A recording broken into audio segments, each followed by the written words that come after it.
querido e amados irmãos e irmãs, eu quero trazer uma reflexão no Evangelho do Senhor Jesus Cristo, conforme escreveu Marcos, capítulo de número 4, a partir do versículo de número 35, que nos diz assim: E naquele dia, sendo já tarde, disse-lhes: Passemos para outra margem.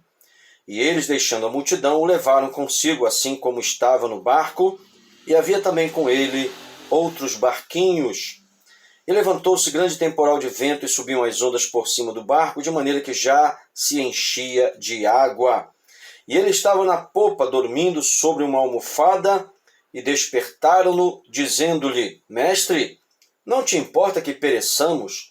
E ele, despertando, repreendeu o vento e disse ao mar: Cala-te, aquieta-te. E o vento se aquietou, e houve grande bonança. Versículo 40, e disse-lhes: Por que sois tão tímidos? Ainda não tendes fé? E o versículo 41 nos diz: E sentiram um grande temor, e diziam uns aos outros: Mas quem é este, que até o vento e o mar lhe obedecem? Amados, vamos meditar aqui passo a passo, porque temos lições preciosas para aprendermos aqui. Eu quero falar em primeiro lugar que o Mar da Galileia, de Cafarnaum para Gadara, era uma travessia de aproximadamente 13 quilômetros. Isso era a largura, porque o comprimento do Mar da Galileia são 24 quilômetros. Isso começou à tarde e foi até à noite. E no Antigo Testamento ele era chamado de Mar de Quinerete, conforme Números 34, versículo 11. E naquele dia, que foi um dia de intensa atividade para o Senhor Jesus, tanto no ensino da palavra como operando milagres, né? Bastando ler Marcos capítulo 4, versículo 1, e também comparar as passagens paralelas de Mateus 8, de 23 a 27, e Lucas 8, de 22 a 25, sendo já tarde, versículo 35. Observe que algo me chama a atenção aqui, e é uma lição para nós. O Senhor deu uma orientação, uma ordem para os seus discípulos: passemos para outra margem. Essa outra margem era a cidade de Gadara, um lugar chamado Gadara. Certamente o Senhor iria expulsar os demônios do Gadareno. Então era necessário que eles atravessassem, havia uma obra a ser feita. Mas o Senhor estava junto com os discípulos no meio de uma grande multidão. Só que os discípulos, veja bem, olha que coisa interessante, e eles, deixando a multidão, o levaram consigo. Eles certamente deram uma satisfação, porque a multidão eram de pessoas que estavam sendo tratadas, curadas, orientadas pelo Senhor Jesus. Mas chegou o ponto de o Senhor Jesus ter que sair dali para ir para outra missão. Certamente iria expulsar muitos demônios do Gadareno, mas havia necessidade, e já era à tarde, havia necessidade de eles atravessarem a barco o Mar da Galileia, que seria em torno de 13 quilômetros de distância. Porém, como ali é rodeado de montanhas, de montes, então os ventos, muitas das vezes, eles descem ali com muita violência, e a tempestade chega de repente, chega de repente aquele vento forte, as ondas se levantam, e os discípulos não podiam prever esse tipo de situação. Mas observe um detalhe. Primeiro, eles estavam sob a orientação do Senhor Jesus. Segundo, o Senhor Jesus estava dentro do barco com os discípulos. Isso nos ensina uma orientação, uma lição preciosíssima. A primeira lição é: não faça nada sem a prévia orientação do Senhor Jesus. Não tome decisões sem a prévia orientação do Senhor Jesus. E mesmo sendo orientado, leve Jesus com você. Não vá para outro lado, porque você vai enfrentar demônios lá dos Gadarenos. Não vá sem Jesus, porque com Jesus você vai expulsar os demônios. Com Jesus você vai destruir as obras das trevas. Com Jesus você vai libertar cativos do diabo. Com Jesus você vai libertar pessoas que estão oprimidas pelas trevas. Com Jesus você vai levar uma palavra de consolo, de conforto, um bom conselho do Senhor para corações que estão confusos, que estão tristes, que estão angustiados, que estão desesperados e sem esperança. Então é necessário que você siga a orientação do Senhor Jesus. Agora, o que me chama a atenção também é o seguinte detalhe, que os discípulos estavam com o Senhor Jesus estava com eles no barco, mas numa certa altura desse percurso, o vento forte começou a soprar e as ondas começaram a encher o barco. E a tendência do vento contrário, ou como se poderíamos dizer, o objetivo do vento contrário, era promover um naufrágio. Mas, na hora certa, na hora exata, os discípulos acordaram o Senhor Jesus. O Senhor Jesus, ele pode acordar para você, basta clamar. O que a Bíblia nos ensina? Em Romanos capítulo 12, versículo 12, diz assim: alegrai-vos na esperança, sede pacientes na tribulação e perseverai em oração. Quando você tem esperança porque Jesus existe na sua vida. Porque se Jesus não existisse na nossa vida, que esperança teríamos? Nenhuma. Porque a nossa esperança ela é fundamentada na presença do Senhor, nas promessas do Senhor, no poder do Senhor, na graça do Senhor, na presença do Senhor. Porque se a presença do Senhor não estiver conosco, que esperança vamos ter de uma vida de vitória?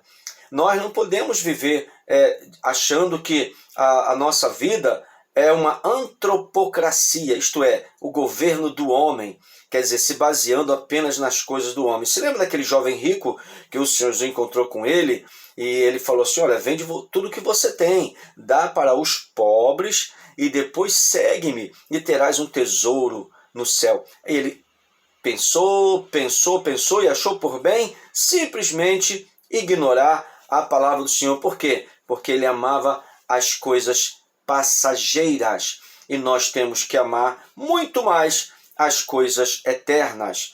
Certa vez Pedro falou: para onde iremos nós se só tu tens palavras de vida eterna? O vento soprou sem aviso prévio. Ele soprou de repente. O que significa isso? De repente. Hoje está tudo bem na sua casa, né? Você está conversando com a sua família, você está se alegrando, está contando as bênçãos, mas você não sabe que de repente, sem aviso prévio, uma grande luta se levanta, alguém morre, alguém perde o emprego, alguma coisa acontece, alguém fica internado. Não é verdade? Isso acontece.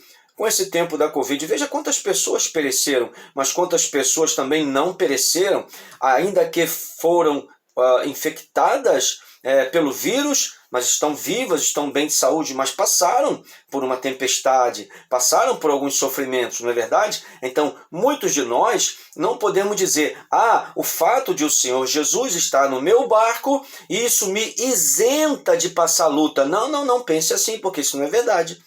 Nós não estamos isentos de passar por lutas. O Senhor Jesus estando no seu barco, você fique preparado. Olha, eu vou atravessar para o outro lado. Se continuar essa calmaria, amém. Mas eu vou ficar orando, vou ficar vigiando, porque a qualquer momento também pode acontecer de um vento contrário começar a soprar e querer naufragar o meu barquinho, isto é, a minha vida, a minha fé, a minha esperança. Então o que é que eu vou fazer? Eu vou ficar com a minha fé como uma chama acesa e vou colocando lenha na minha fé. Sabe qual é a lenha da fé? É a esperança. Vou repetir. A lenha da nossa fé é a esperança. E esta esperança é fundamentada na presença de Deus em nossa vida. A presença de Deus em nossa vida nos dá esperança. E essa esperança, ela alimenta a nossa fé. Porque se você tem fé, você tem esperança. Então, amado, os discípulos começaram a acordar o Senhor Jesus. Esse ato de acordar, Senhor, acorda porque estamos perecendo, significa clamor, clamar. Temos que clamar. Infelizmente, hoje, muitos crentes não estão mais clamando.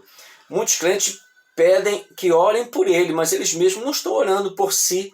E isto não é bom, porque o bom hábito de orarmos é algo bíblico, desde o Antigo Testamento. Observe que o profeta Daniel foi perseguido porque ele orava 3 vezes por dia, com as suas janelas abertas para as bandas de Jerusalém. Ele orava 3 vezes ao dia. A Bíblia mostra claramente que a oração de Daniel, ela foi respondida. Mesmo Daniel, agora Deus não impediu que o lançassem na cova dos leões.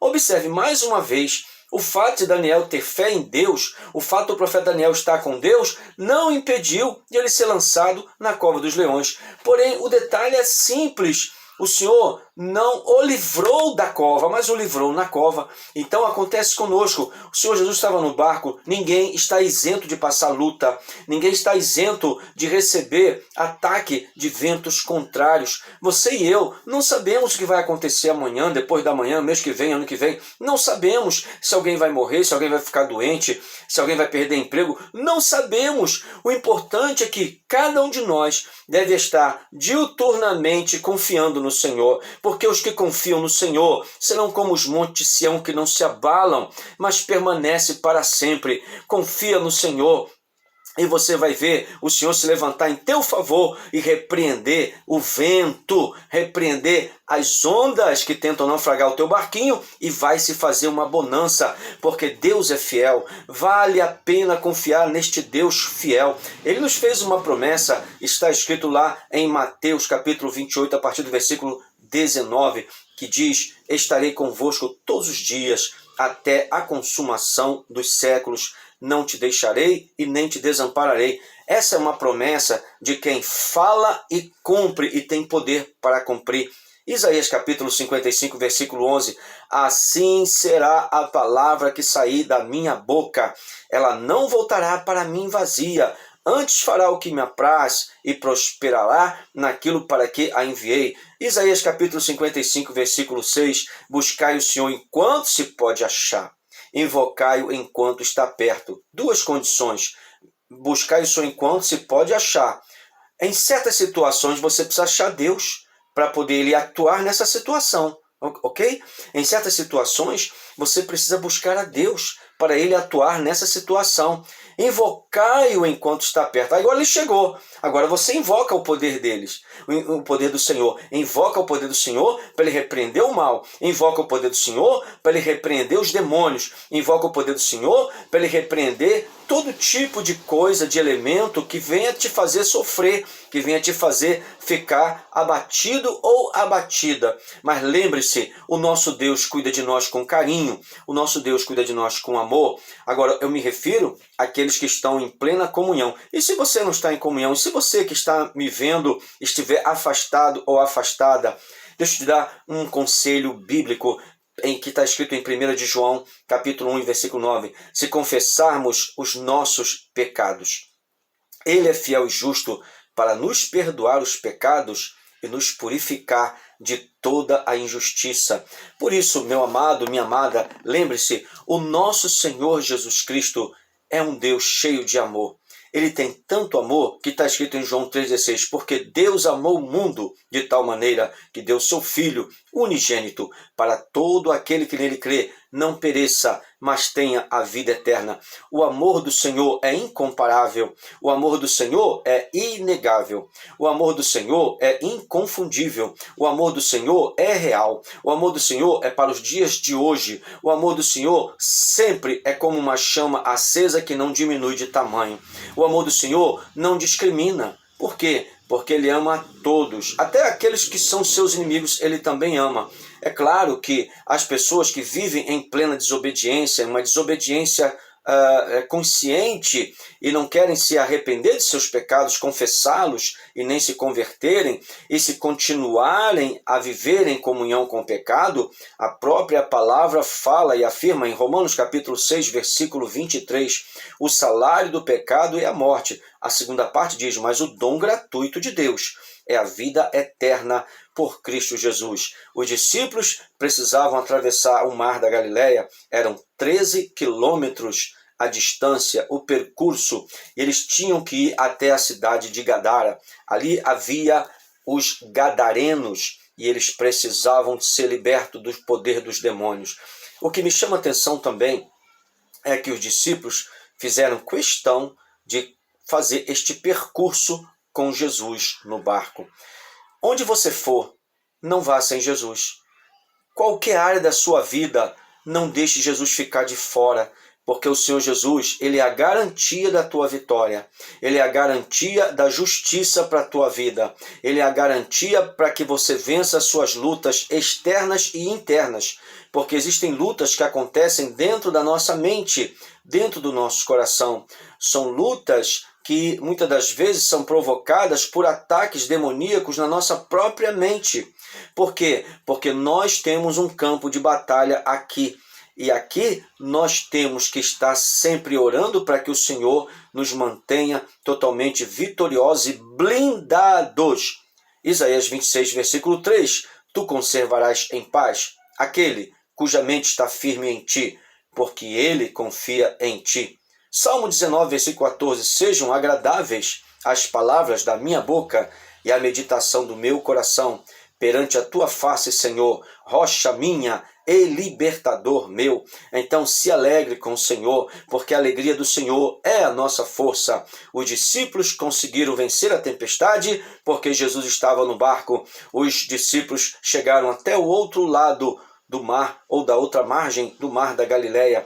Você também vai chegar, porque o Senhor te deu uma missão e você está indo em direção ao outro lado, onde você vai ser usado por Deus para que Deus possa desfazer obras diabólicas, para que Deus possa levantar pessoas caídas, para que Deus possa trazer também a liberdade, para que Deus possa levar também a alegria e a paz para aqueles que as perderam. Por isso, meu amado, por isso, minha amada, confia no Senhor, porque o mesmo Senhor que estava no barquinho é o mesmo Senhor que está na sua vida. Leve essa mensagem para alguém que precisa dela. Essa mensagem, essa reflexão, ela vai abençoar a vida de muitos. Compartilhe esta mensagem, dê um like e também faça um comentário. Isso ajuda o meu canal, mas principalmente vai ajudar espiritualmente alguém. Que Deus em Cristo te abençoe. Eu sou o pastor Antônio Carlos. Se você quiser fazer alguma pergunta, você poderá fazê-lo no meu e-mail trabalhandoparosenhor@gmail.com.